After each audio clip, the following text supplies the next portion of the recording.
There comes a time in life when you're standing at the crossroads of faith and fear, and the weight of your situation is trying to crush you. You've prayed, you've believed, you've cried out to God, but nothing seems to change. And in that moment, the enemy whispers, "Where is your God now?" But I came to tell you, this is where faith is built. Faith is not developed in times of ease. It's strengthened in the fire. Anybody can believe when the bank account is full, when the marriage is strong, when the doors swing open without resistance. But real faith, mountain-moving faith, unshakable faith, is born in the struggle. Faith is not built in comfort. It is forged in the fire of trials. It is in the heat of adversity, in the struggle, in the uncertainty that faith either crumbles or strengthens.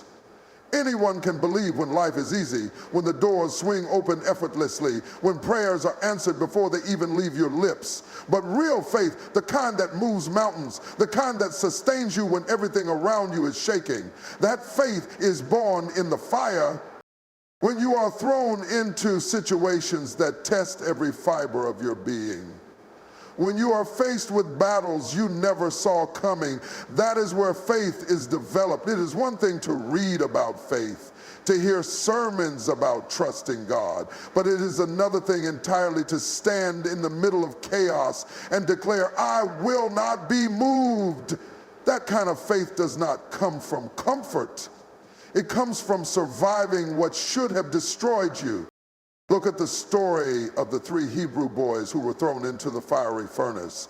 They did not develop their faith in the palace, they built it in the fire. They had every reason to bow, to compromise, to avoid the flames, but they stood firm. And when they were thrown into the fire, the very thing that was supposed to consume them only freed them. The ropes that bound them were burned away, but they remained untouched. That is what faith in the furnace does.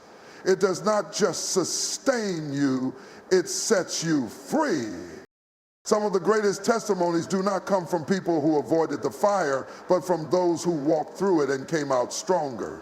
The enemy wants you to believe that the fire is there to break you, but God allows it to build you. Every trial, every disappointment, every unexpected turn is an opportunity to develop a faith that cannot be shaken. If you never had to trust God for provision, how would you know He is a provider? If you never faced sickness, how would you know He is a healer? If you never walked through darkness, how would you know He is the light? Faith is not tested in moments of ease. It is tested when you have every reason to give up, when nothing makes sense, when your prayers seem to go unanswered, when the pressure is overwhelming. That is when faith is refined, when it is purified, when it grows. And the more you go through, the stronger you become.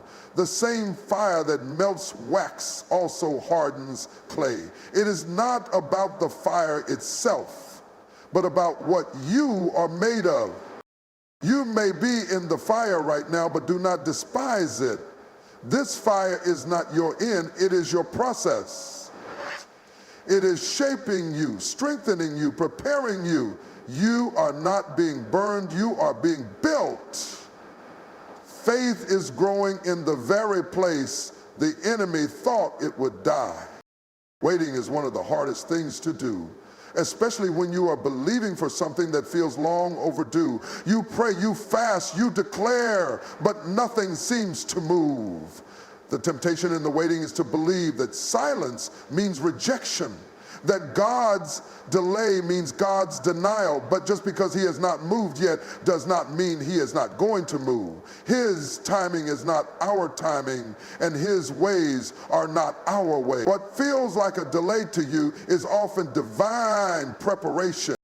When God makes a promise, He does not always fulfill it immediately. He allows time to shape you, to strengthen you, to prepare you for what He has in store. Look at God promised him a son, but years passed before Isaac was born. Sarah laughed because she thought it was too late, but God was not late. He was right on time. Delay does not mean denial, it means development. God is working on something greater than what you can see right now. Joseph had dreams of greatness, but before he ever reached the palace, he found himself in a pit, in slavery, in prison. He could have thought God had forgotten him, that the dreams he once had were nothing more than fantasies. But the delay was part of the process. If Joseph had gone straight from the dream to the throne, he would not have been ready. The pit prepared him. The prison shaped him. Every delay was positioning him. And when the time came, he did not just step into the palace, he stepped into his purpose. Some of the greatest things God does in your life will come after a season of waiting. The delay is not to discourage you, it is to equip you. If God gave it to you too soon, you might mishandle it. If he answered every prayer the moment you asked, you would never develop the strength to trust him when things do not go as planned. Faith is not just believing when the answer comes quickly. Faith is holding on when there's no sign of movement. Faith is declaring, I trust you, God, even when everything in you is wondering, why is this taking so long? God's delay is often his way of making sure that what he gives you does not destroy you. Some doors do not open because he knows you are not ready to walk through them yet. Some prayers do not get answered immediately because he knows there is something better ahead. If he gave you everything you asked for when you wanted it, you might settle for less than what he actually has for you. So do not mistake the wait for a no. It may not be happening as quickly as you expected, but if God said it, he will do it. His word does not return void. The delay is not a sign of his absence. It is a sign that he is still working. Hold on, because in due season, he will move, and when he does, it will be greater than anything you imagine. In every struggle you face, there is purpose. It may not make sense in the moment, and it may feel like you are being weighed down, but God never allows you to go through something without a reason. The pain you are experiencing, the obstacles in your path, and the challenges you are battling are not there by accident.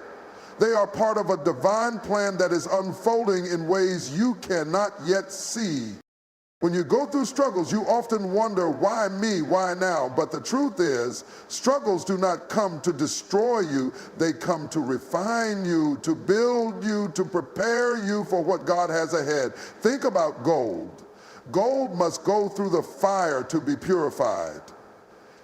The fire does not destroy the gold, it refines it. It makes it stronger, shinier, and more valuable. Your struggle is like that fire. It is refining your character, strengthening your spirit, and shaping you into the person you were always meant to be. If everything in life was easy, if you never faced hardships, how would you grow? Growth happens in the struggle. It is when you are pressed on all sides, when you are pushed to your limits, that you discover what you are really made of. It is easy to talk about faith when life is good, but the true test of your faith comes when life is hard. Your faith becomes real when you have no choice but to rely on God, when the situation seems impossible, but you still believe that God will make a way. Sometimes the struggle is not just about you, it is about the people who will witness your journey. Your victory will inspire others who are walking through their own battles. When you come through the fire, when you rise from the ashes, you will be able to encourage others with the strength and wisdom you gain from your own experience. You will be able to say, I was in the same place you are, but God brought me through, and he will bring you through too. You may feel like giving up, like you have had enough, but remember that the struggle is part of your story. It is not your end, it is your preparation. God uses your pain to create your purpose. The things that have tried to break you are the things that will build you. Every tear you shed, every night you spend wondering if you'll ever make it through is not wasted. It is all part of the process. What you are going through now is shaping you for the future that God has planned for you. It is building your resilience, teaching you patience, and deepening your trust in Him. The very struggle that feels like it will destroy you is the very thing that is positioning you for greater things. You may not understand it today, but one day you will look back and see that everything you went through had a purpose. It was not meant to break you. It was meant to build you into the person you are called to be. There are moments in life when it's easy to forget where you've come from, especially when you're focused on what lies ahead.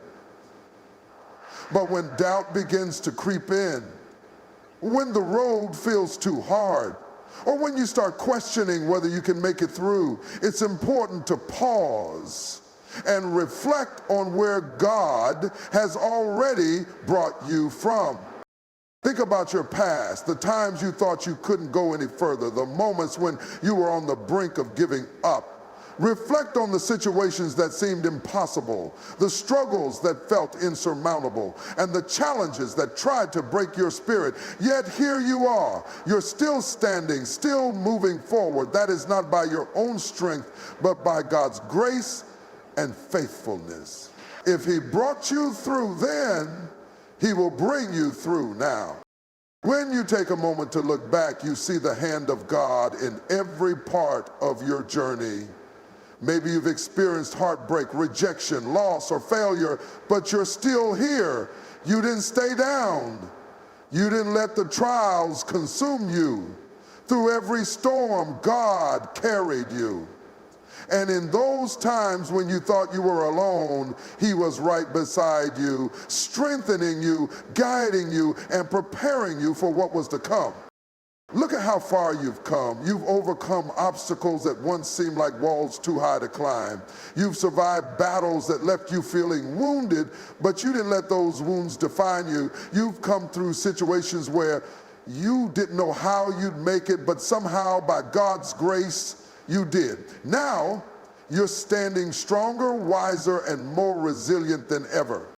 It's easy to focus on what you don't have, what you're still waiting for, or what hasn't happened yet. But when you look back at where God has brought you from, you'll see that He has been with you every step of the way. The doors He has opened, the prayers He has answered, the ways He has provided, they are all proof that He is faithful. When you remember where you were and how far you've come, you are reminded that the same God who brought you through yesterday's struggles will bring you through today's challenges. You are not here by accident. You are here because God has been with you through it all. Take a moment to celebrate the victories you've had, no matter how small they may seem. Every step forward is a testament to God's faithfulness.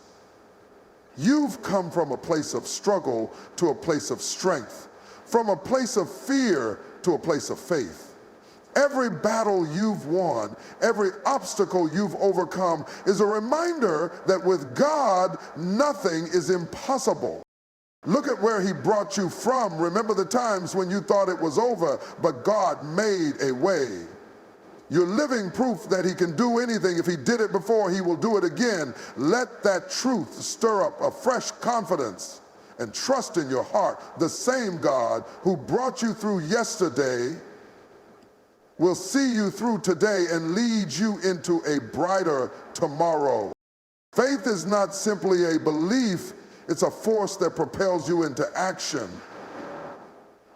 It is easy to talk about faith, to say that you trust God, but true faith is demonstrated through what you do, not just what you say.